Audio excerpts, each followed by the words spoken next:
This is Jen Koken. I am your favorite executive leadership coach, working with women in STEM to lead with more authority, influence, and impact. And it is 9:45 on the AM dial, which means one and only one thing: a time for Water with Jen. Water with Jen. She's had too much coffee. Water with Jen. Water with Jen. Today, as we have all month long, I'm going to be joined in just a minute. Let me bring her in with Missy Day, joined by Missy Day, the founder of What's Your Story?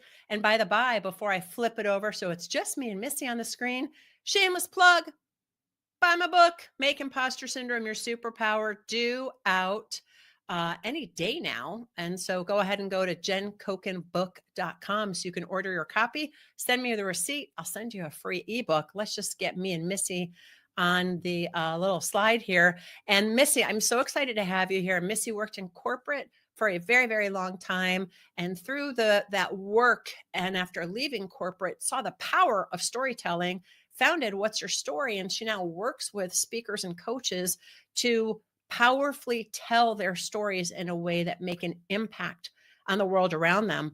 If you haven't had a chance to tune into previous episodes, and I honestly don't know how to tell you where to find them, to be real, because it's live and I'm not that technologically advanced, but we covered what is storytelling, why it's important, how to use storytelling in corporate. And last week, we talked about using storytelling to share your knowledge and making that personal connection.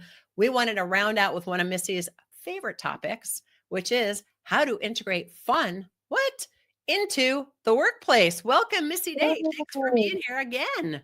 Thank you, Jen. It's been so much fun. And I'm so excited that we're going to wrap up this with fun in the workplace, my favorite. Yay. So, can you have fun in the workplace? That's my first question. Are we allowed to have fun in the workplace? Well, it depends on who you ask. If you were my director when I went to work at City, that was a resounding no. And I went into her office and I said, I would like to shut down production every Friday afternoon for 15 minutes, which in a production environment is unheard of, right? Especially on a Friday. And she said, why would you want to do that? And I said, they need to bond and they need to work together as a team. We've got 5 different, areas here, and everyone's in their own little silo and nobody's connecting. And I said, just think if we just had some fun and they were able to see one another instead of a coworker as somebody that's fun and real and laughs and she was like, I'll give you 1 month.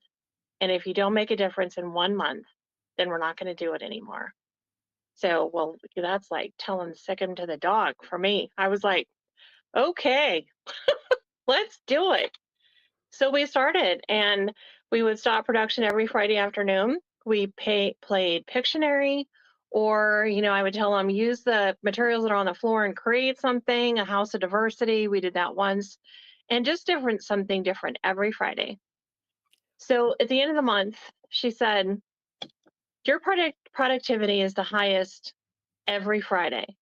How do you do that? And you stop production. And I said, because they're having fun. That's why. And they're getting to know one another and bond with each other. So she said, Wow. let's do it for 1 more month and then we'll see what happens. So after 2 months, then she was like, I would like for you to roll this out to all the other departments at the site. And I was just so thrilled. And it was like, yay, that's so awesome, because fun can like change your world really if you let it in Yes. your work environment. Yes. Oh my God. I love that. And, just to kind of taking it back to storytelling, because you're providing a different environment for people's brains to work a little bit differently, to kind of Mhm. relax a little bit, not feel so under the spotlight. And when you're relaxed, you're willing to tell stories and share things about yourself. Yes. And I heard you say this when you were talking to our speakers, and that right when we're having fun, we tend to listen and learn more. right? Absolutely. So I would take the time after we had the fun for the 15 minutes. And if I had something I needed to talk to them about or change a procedure or something like that, I would say, okay, so we've all had, some fun. So I just want to real quick just run this change by you that we're going to implement. And I mean, they were totally focused, honed in on what I was saying. And it came across so much better than Mm. if I was just saying in a morning meeting, okay, we're changing this procedure. This is what it's going to be, blah, blah, blah. No one's listening. No, they're just thinking about their day. Yeah, their neuroscience tells us that it takes 600 to 800 repetitions for something to form a new brain pattern. But some studies have shown that when you add play, it takes 20 Mhm, repetitions. It can be reduced to as few as 20 repetitions. Yeah, I just love the intervention of the ordinary when you're mhm, because we're intervening with the ordinary with storytelling. We're letting go of thinking it's braggadocious to tell something about ourselves. We right. are intervening with the siloed environments that we often work in, particularly post COVID and all virtual environments or hybrid environments. I mean, people don't even know how to, even though we've been using Zoom forever, like, how do you, people have always said to me, it's, you can't replicate being with somebody in person. This is very, very true.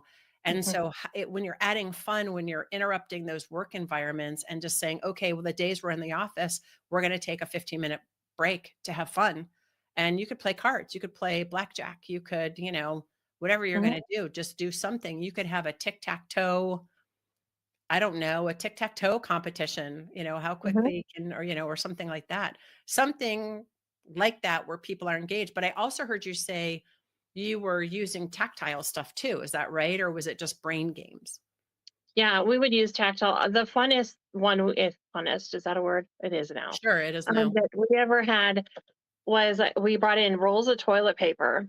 And I said, okay, we're going to create a wedding dress. And so somebody needs to be the bride, and then somebody needs to be the groom.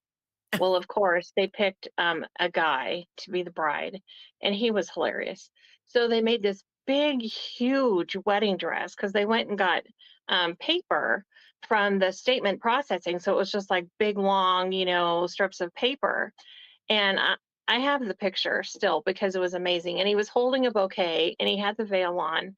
And then they had, excuse me, then they had one of the girls be the groom. And it was the most fun ever I love that. to I watch love that. them just be so funny and fun with it. It was great. And it just, as managers and as leaders in an organization, it makes our hearts happy to see other people succeed that way. Mhm. I love that so much. Well, you heard it here first, how to have fun, how to integrate having fun into your day, how to integrate and weave in storytelling to share your knowledge to make a connection, how to weave in storytelling when we're giving presentations, and the importance of storytelling, making a difference to break down silos and increase collaboration, increase connection and trust among your teams. Missy, it's been so great to have you on here. I'm excited for everyone to join you later today for your empowering expert series. So we'll make sure that link is below so you can join us. That's free, 1 hour. You get an opportunity to be with Missy and myself. We'll break down some of these concepts even further because these were just like amuse bouches or like a shot of espresso, because we're There you on go. Java with Jen, Java with Jen, Java with Jen, Java with Jen. So, everybody, thank you so much for joining us. We hope to see you on the Empowering Expert series or see you next week for the next episode of Java with Jen. Thanks, Missy. Bye, Thank you, everybody. Jen.